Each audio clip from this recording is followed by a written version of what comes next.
Alright guys, I'm now more convinced than ever that whoever initiated the removal of the former Deputy President Rigathi Gachagua made a horrible mistake, because 3 months down the line, the guy is still here making headlines, still locking the president and his team outside the mountain, and he's still doing his best to mobilize and form his own party. A very warm welcome guys to my channel this afternoon, and if it is your first time on my channel, could you kindly just spare a moment of your time and hit that subscription button and put on a notification bell so that when I do subsequent videos, you'll not miss out. So yesterday Rigathi had an interview with one of the local stations owned by Royal Media, and Rigathi made some shocking revelations. Among them, Rigathi said that he was offered 2 billion.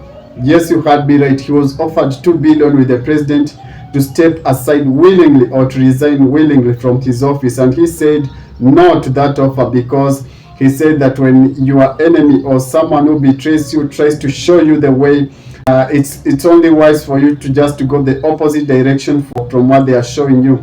And Rigathi said that he could not take the offer because he believed in his conscience.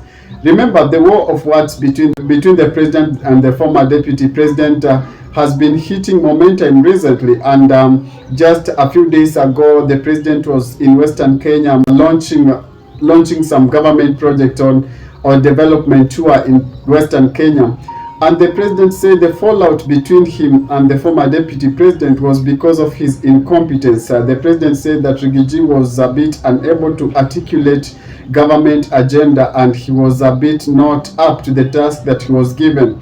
Also, the president had stated that the fallout between him with Rigathi Gachagua is because of his corruption. The president said that the guy has an appetite beyond his salary, or beyond what is expected for him to receive. Also, the president had stated that the fallout between him and Rigathi is because of his tribal narrative, or his tribal mindset that is focused on the development of only one region.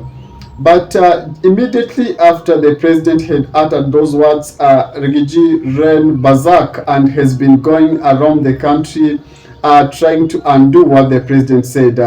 And Rigathi recently attended the DAP Kenya meeting. He said between him and the president, it is for Kenyans to judge who is corrupt, because he said that if you want to, or if the president want to know who is the corrupt person in the government, he should just stand before the mirror and look in the mirror, and he'll have the answer to that question.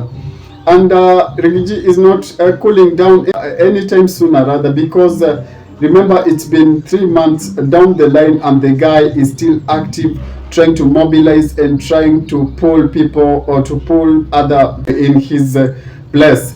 I would say Rigathi is a genius politician, because the move he's trying to make is something that is going to have a great consequences in 2027. Especially, he's trying his very best to make sure that the president is a one-term president. Remember, he's been going around the country saying that he's going to make sure President William Samoei Ruto is a one-term president. In the interview that he held yesterday, Rigathi made some shocking revelations, and as well as some interesting statements that I want us to highlight on. First of all, Rigathi talked about the Mulembe nation.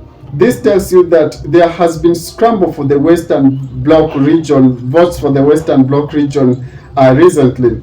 This explains why Mudavadi party, the ANC, was collapsed with the UDA party to come under one party, because the Mulembe people, or the Western people, are known to be these guys that don't cast all their votes in one basket. And I believe all politicians know this very fact, although all politicians know that Mulembe nation is somewhere that you can go and get a chunk of your vote. Rigathi said that in the Western Kenya, it's now for them to unite and just bring all the 5 million votes in one basket. Remember, all along the Western region has not been voting in one basket, and it has worked against them, especially when it comes to bargaining in the national arena for the national cake. And Rigathi said that it's time the Western people, or the Mulembe nations, decide to do away with their so-called the Bukusus, the Maragolis, the Abakisas, the Tesos, and all those things, and just come as Luya unit or speak in one voice. And once they've united, Rigathi said he has no problem sitting down with them and telling them, now you've brought 5 million votes, I have 3 million votes, or you've brought 2 million votes, we have 3 million votes, and Kalonzo brings his 1 million or 2 million votes, and just bring everything in the table for discussion. Rigathi said that the unity of the Mulembe nation is paramount for the success of the 2027 general election, especially when he's aiming to eject the president from the power come 2027. Also, another interesting scenario to note is that Rigathi said that senators were bribed a whooping 10 million.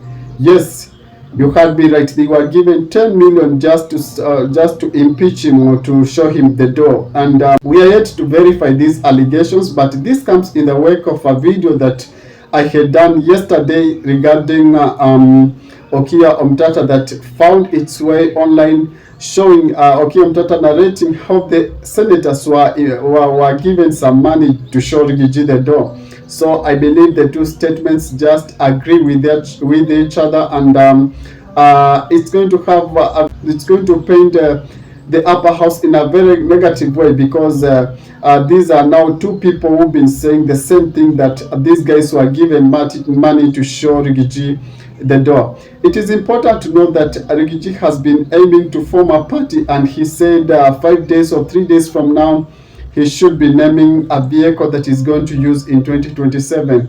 And he also stated very clearly that he doesn't aim to go for any political seat, because he knows once impeached, you have no fighting chance again in the for political seat, and he's aware of that. But what we can read from Rigathi is that he's trying to be a kingmaker. I don't know your thoughts about this analysis. I don't know your thoughts about Rigathi's interview, but if you have something to add on, or if you feel that Rigathi is making a move that is going to disrupt the system, or that is going to bring about change in this country, could you kindly just drop a comment below? I would love to read and understand and share your thoughts as well. And if it is your first time on my channel, could you kindly just spare a minute of your time and hit that subscription button and put on a notification bell, so that when I do subsequent videos, you'll not miss out. Thank you for watching. Adios.